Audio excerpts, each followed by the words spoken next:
May is Maternal Mental Health Awareness Month, and over the last couple of years, I've discussed maternal mental health with a variety of guests.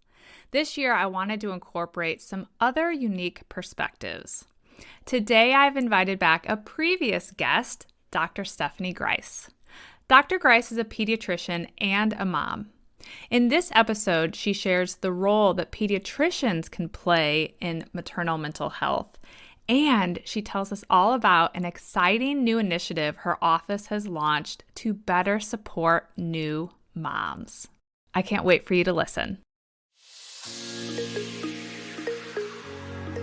Hi, I'm Allison Egidi, a pediatric sleep and wellness coach and a mom of two. I love to help parents find solutions. This is How Long Till Bedtime.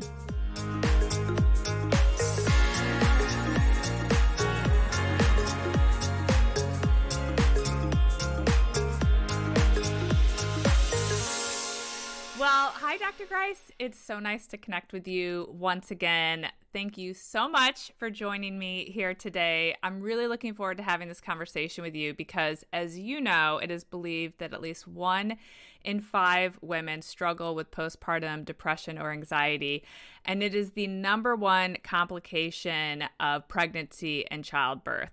And during this critical window, a woman's OBGYN and their baby's pediatrician may be the only doctors that a new mom is seeing or planning to see. So I'm really looking forward to hearing your perspective on this topic. Thank you so much for having me back. And as you know, I typically start by asking guests what inspired them to pursue their vocation. But since you've been here before, I would love to ask you a slightly different question. I know that you are not only passionate about caring for children, but you also care deeply about moms and their well-being. And I would love to hear if there was a moment or an experience that you had as a practicing pediatrician, or even as you became a mom yourself, that really shifted how you felt about maternal mental health. You know, every day I think is a learning experience for me as a parent and a provider, and I learn a lot from the parents that I work with. So I think there's little bits all along the way that I've picked up from my patients, but probably the number one moment that shifted my overall approach was, of course, when I went through the process myself with my son, and that process of having to pump and the sort of recommendations that we make to patients of how, or mothers, how frequently to pump and how often and how long to pump and how long that actually took to do when I had to do it myself, and really realized, okay, this is a full-time job just on its own. So I've got to have a different approach on how I help people through this time of life. So of course, I've taken all those experiences from parenting with me into practice, but every patient family encounter is a chance for me to learn as well.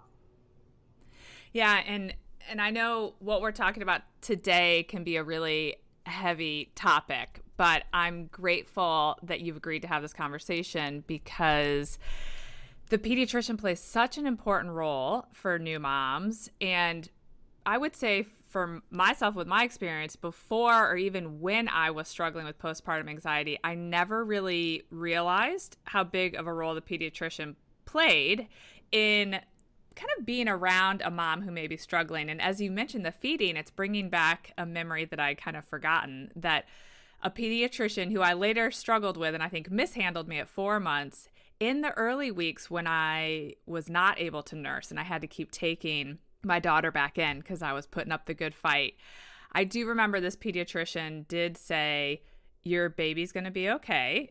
We can feed her formula, and that's probably going to be the best thing for both of you. And so that, combined with my mom really starting to give me permission to accept that this wasn't going to go as planned, was really helpful. So in that instance, that pediatrician played a really important role in helping me shift past something I was struggling with.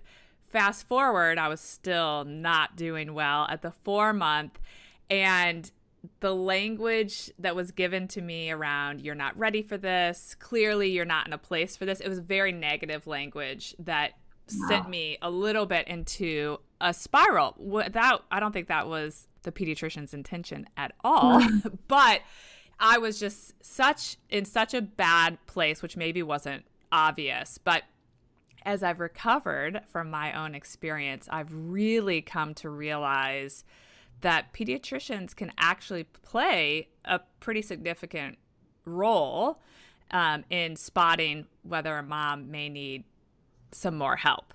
So in the Yeah. episode that's playing the week before your episode, I had a conversation with an OBGYN, and I want to ask you a similar question that I asked her, and that is, what, if any, specific training does the typical pediatrician receive during medical school?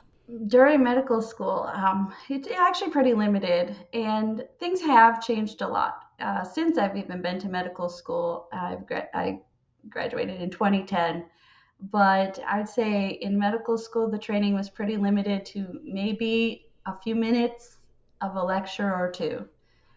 Maybe if you were rotating through OBGYN or psych, during the later parts of medical school, you might have had a patient, but there wasn't a lot of focus specifically on postpartum depression.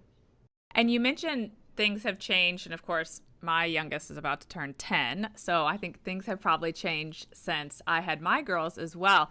I'm curious, what are some of the things that are changing or have changed, particularly over the last 5-10 years, as it relates to pediatricians and maternal mental health?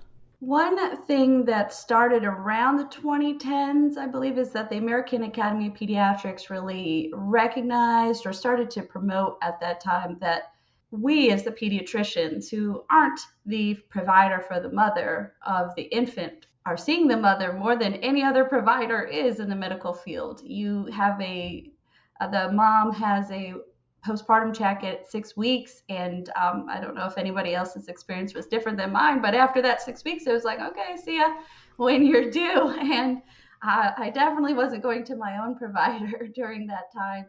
And so the pediatrician or the pediatric provider is seeing the family regularly over that first 6 months when moms are at the highest risk of postpartum depression. And so the American Academy of Pediatrics sort of made it a mission to incorporate screening for parents, for moms specifically, at the well checks at 1 month, 2 months, 4 months, and 6 months. So over the last several years, and I 2010, so it's been about 14 years or so, but it's picked up. So pediatricians are now one of the primary resources for screening moms for postpartum depression, as well as the OBGYN at that 6 week follow-up that you have. And is the screening, and maybe I took the screening and I've completely blanked on it, is it similar to what you would take at the 6 week follow-up with the OBGYN, or is it a different screening? Most likely it's the same questionnaire. It's called the Edinburgh Postpartum Depression Scale. And it's a 10-question questionnaire that's actually developed in the 80s and has been validated. So it's a tool that we use. We usually provide it to the parent at the beginning of the well check when they first check in, so that they have a few minutes to try to fill it out. And then we review that before they leave. And one thing that Dr. Rankins had mentioned is that screening is for postpartum depression, and possibly a more common, bigger struggle is postpartum anxiety. And so what, if anything, are the pediatricians trying to do to catch that, or is it just based on the interaction? I think it's probably more than anything a tool to launch a conversation. So sometimes somebody will fill it out and not indicate any issues, and that might be the truth or that might not be the truth. But sometimes you can get a sense of how they might be feeling by how they react to the screening in the first place. Are they willing to fill it out? Are they unwilling to fill it out? And based on their answers or their willingness, it might launch a conversation about how mom is doing that situation. that's also where some difficulty lies, because the pediatrician is not the provider for the parent. And Right. so there's also sort of a limitation in what can I do at that visit. But I think that you've pointed out through your story and mentioning today your experiences, how even the words that we say and how we mean them, but how we deliver them can make a huge impact. So that's the pediatrician's, I guess, position at this point, is to offer the screening, but it's really a tool for conversation and perhaps connecting the family with other resources in the community, or recommending that they see their provider and have a deeper conversation about things that can help.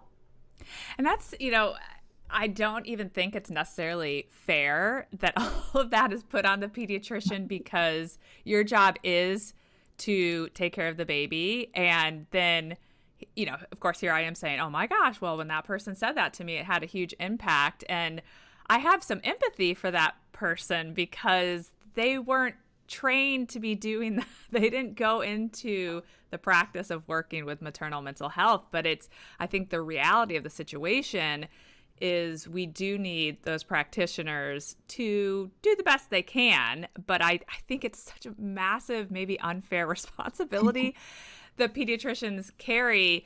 But along those lines, I think I've certainly had clients who have told me that a pediatrician has asked them about their mental health, or has pointed out that they believe they may be struggling and maybe not recognizing it.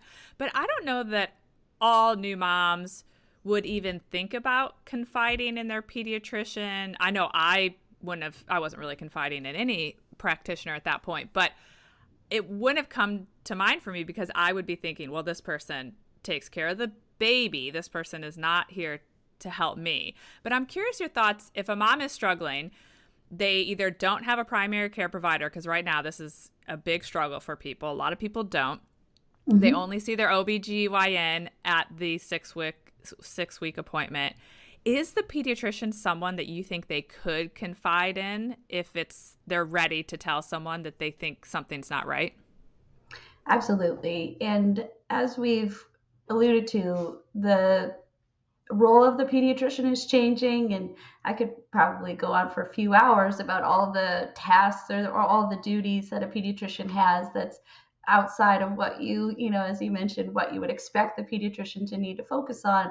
Our role as mental health providers has changed drastically over the last decade, and for all age groups. But the pediatrician, the relationship between the infant and the provider it very much involves the entire family. So it's not just the infant is my patient, the whole family is who I'm taking care of, in some ways at least. And so it's absolutely, I think as more time goes on, more parents will recognize that the pediatrician is the person that they can confide in and turn to in these times, especially in these first 6 months when they otherwise don't maybe have a clear avenue of how to approach the topic. And the more that we talk about it, and the more that we recognize that this is a super common issue, as you mentioned, 1 in 5 childbirths will be affected by it at least. I think the more that we have the conversation, the more avenues will reveal themselves for families. But at this time, if you do have concerns, your pediatrician is probably one of the best people you can start with to get help. Yeah, that's great. And I also think, and I know this is the case for me, as I already mentioned, some women don't realize they're struggling when they're in it, when they're in the thick of it. It's kind of looking back, they can see what they were going through was not normal and that they were struggling. And I'm sure you see this all the time when you're meeting with expecting or new moms, that you pick up on the sense that they're probably dealing with a little bit abnormal levels of anxiety, or you sense that they're struggling with depression, which maybe would come through on the screening, but maybe not, depending how they answer it. If a mom doesn't really answer the questionnaire in a way that makes it obvious, or doesn't come out and share that they're struggling, Is that a subject that you have any training on to broach with them, or just over time have you gotten comfortable doing that? I'm curious, and I guess you're just one person, but are pediatricians told that they should broach that with a new mom? Training, no. Comfortable, it's hard. I think it's hard when it happens with our patient families, and it's hard when it happens with our friends too. So I can't say Totally. comfortable either, but I think that it's something that's growing and it's an experience. And, again, just as we started off the show, my own experience with patients on a day to day basis and families, and my own experiences help me and each provider individually be able to start or have that conversation too. Sometimes it might be obvious. Again, like if the questionnaire suggests that there might be something going on, then I might point out, oh, hey, I see, you've answered this questionnaire with a higher score. Let me tell you what you can do about that. But it might be something not so specific. It might be more so trying to offer reassurance or guidance or answer questions. When it comes to postpartum anxiety, a lot of times there are a lot of questions that come with Yes. that. So that might be how it presents is, okay, I have 25 questions I'm going to ask you. And so my approach would be to do my best to educate and reassure. Here's tools that you can use. This is why a baby makes this sound, and this is a normal sound, and this is what you should be looking for. And hopefully, at least in providing those tools and that type of education, that they'll be more comfortable in their new role. But yeah, it's something that's evolving, I would say, for all of us. Totally. And I feel the same way, that it can be hard to bring it up, and I often will share my own experience with a mom that I can tell is struggling and hasn't Mhm. outright told me that they're struggling. And then it's tricky in some ways, because if you are a brand new mom, particularly the first go around, I would also argue that you are going to have some anxiety. You've just been given this human that you need to take care of. You literally don't know what you're doing. You're learning on the job. And so I'm sure you're dealing with what would be classified as totally normal anxiety around figuring out how you're going to feed your baby, and, are they gaining weight? And some of that I think is normal. And I assume you feel Absolutely. the same way about that. So I'm also not trying to freak everyone out. I think if you have Oh, right. some worries, you have to like run to your pediatrician. I have questions, too many worries. But I'm assuming it can be a little tricky in your situation to navigate what's kind of typical anxiety versus, oh, this is very elevated anxiety. Yeah, that's day in, day out for a pediatrician. Yeah, I think at this point, especially in the vaccine era and modern medicine and antibiotics, the things that we see on a day to day basis, severe disease is limited compared to more mild and self resolving illnesses. And so on day in, day out, we're fielding some normal anxiety versus abnormal, a pathologic type of anxiety or a more severe anxiety. So some of that comes with the territory, and um, absolutely, there's going to be some sadness, some depression, some anxiety. That's sort of a normal type after in that newborn period. I think we can all expect that, but looking for the red flags, it might be the way that the family is interacting with each other or the infant. It might be other mannerisms that either parent is demonstrating in the office. It might be the way that they answer a question, or if they're not necessarily involved in asking or caring for the infant. Some of those red flags might let us know that it's a more severe condition that needs more emergent help. And I'm also, as you're talking, thinking, oh, and I could see if you're struggling that you may actually be anxious about telling your pediatrician, your child's pediatrician, because you may think they're going to think I'm not taking good care of this baby. And their job is to advocate for the baby. And I'm curious your thoughts if someone's having that thought. If they're thinking, okay, that's the only doctor I see, but if I tell them that I'm having intrusive thoughts, what's going to happen? I would guess that that happens sometimes. As I mentioned, sometimes families aren't really interested in filling out the questionnaire, which for me is usually a bit of a red flag that there's something about the questionnaire that they're not ready to share or ready to face. But I think at least prompting with the questionnaire, even if you don't complete it, is still a sort of checklist for yourself. Am I doing okay? And even just being asked the questions, whether or not you answer them, I think might sort of, as you said earlier, how do you know if you're doing okay or not? Whether or not you answer the question, you're probably mentally answering them. And Yes. maybe that plants the seed for the next time or for outside of that appointment looking for some resources. Totally agree. Love that. And sometimes I'll do a follow-up call a couple of days later and check in That's awesome. to see if that might be a better time to talk. Yeah.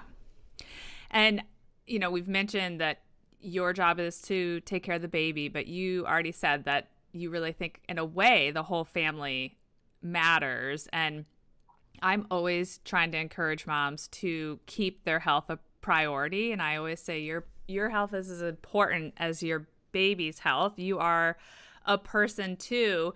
I'm curious about your thoughts that a mom's health can actually play in a baby's health.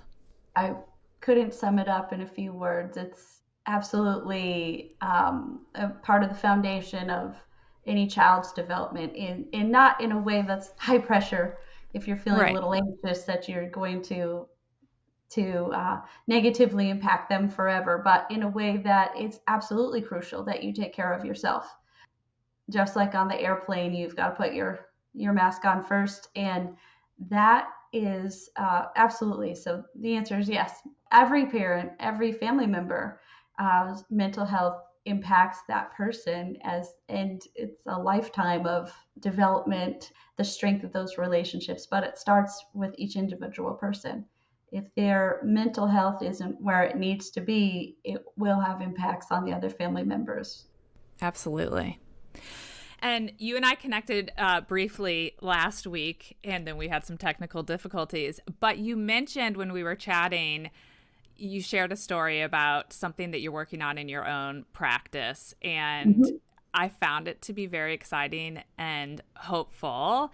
And I want to acknowledge that this is something that an initiative that your practice is trying to take on, but not everyone's going to have this experience. But can you tell everyone about it? Because I think it's exciting.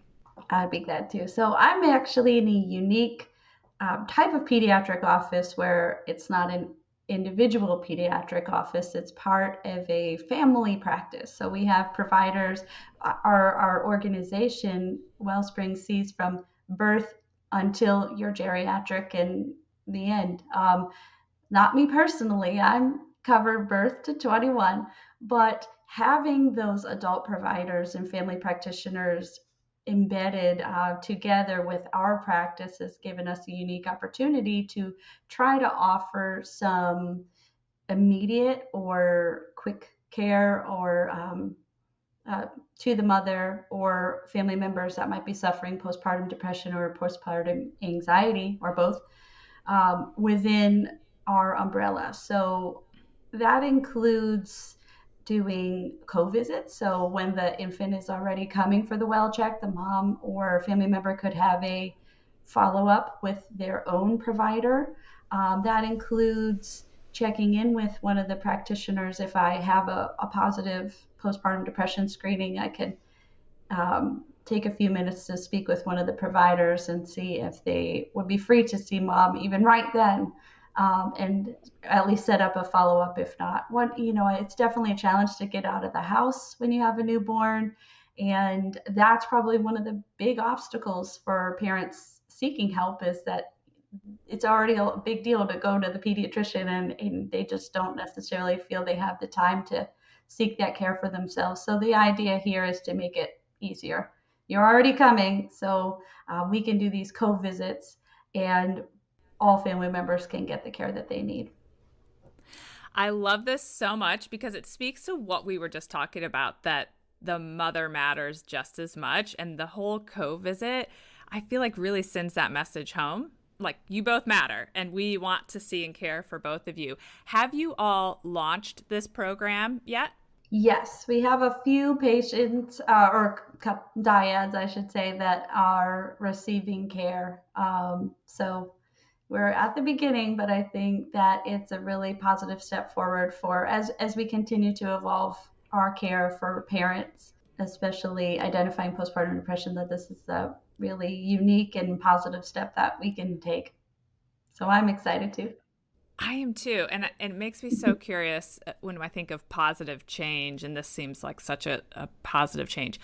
Was there another practice that you were able to model this off of? Is my one question. And then my second question, if the answer is no, if you find it's working well and you get it to a place where you really like it, is there a way for you to help educate other practices like yours? I realize not every practice has the Right. different types of Mhm. doctors, but is there a way then, as I like to say, for you to spread the good word that this is an approach people could be taking?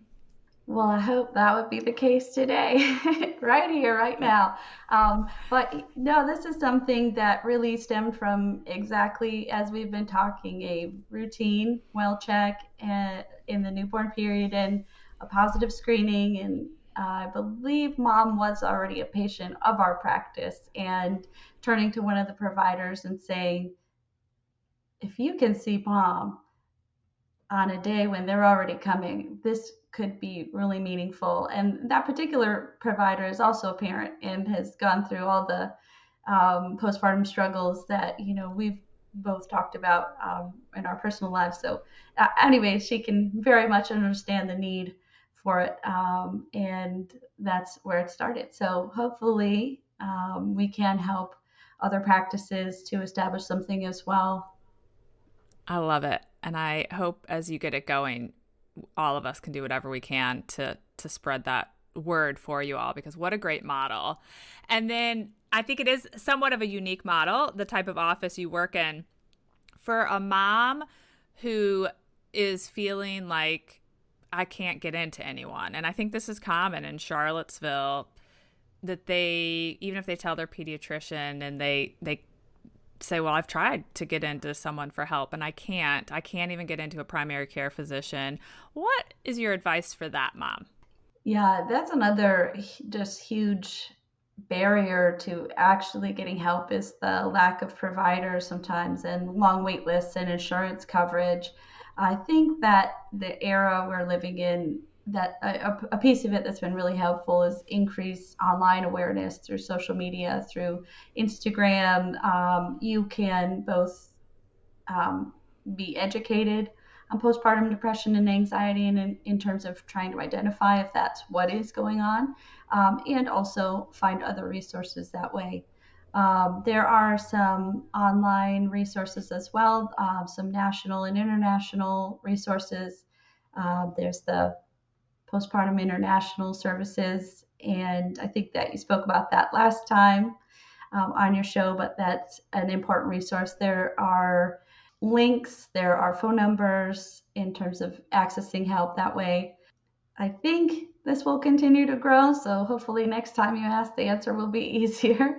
But starting with a call to your PCP as probably or your OBGYN, if they're not able to personally help you, they do have resources for you, and they'll give you phone numbers and people to call. Um, we continue to fight that fight of increasing resources in every community, but there are some places to turn to. So, starting with your PCP or your OBGYN, if you don't already have those numbers or can't find them, that's the next best call. Great. Well, Dr. Grice, this has been so helpful. Before we wrap up, I would love to know, what is one thing that you wish every expecting and new mom knew as it relates to maternal mental health? I think I think I've said this one before, but I wish that they would make sure to turn up the volume on their own voice and instincts. There are a lot of opinions that come through when you're going to be having a baby, and once you've had the baby, some of them come from your own family members, some of them are external and pretty unnecessary, and it can be really hard to filter all of those voices. But your internal voice, your gut, your instinct, there's a neurologic process there. So trust it, listen to it. Other people will come and provide the right advice at the right time. And some are going to provide advice that's not helpful for you. And it's okay to throw that one away and listen to yourself in terms of deciding what's best for you as a whole family. Love it. Well, thanks again. Can you tell everyone how they can find you? I'm at Wellspring Pediatrics and on Instagram at Parenting Gracefully. Well, I always love having you on, and I'm so grateful you continue to come back. You're my most featured guest.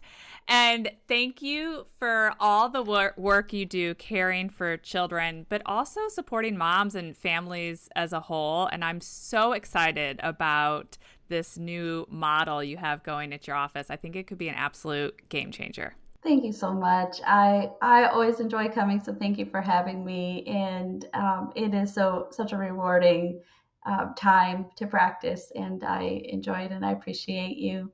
Thank you for sharing with me. All right, have a good one. Bye for now. Thank you for listening to How Long Till Bedtime.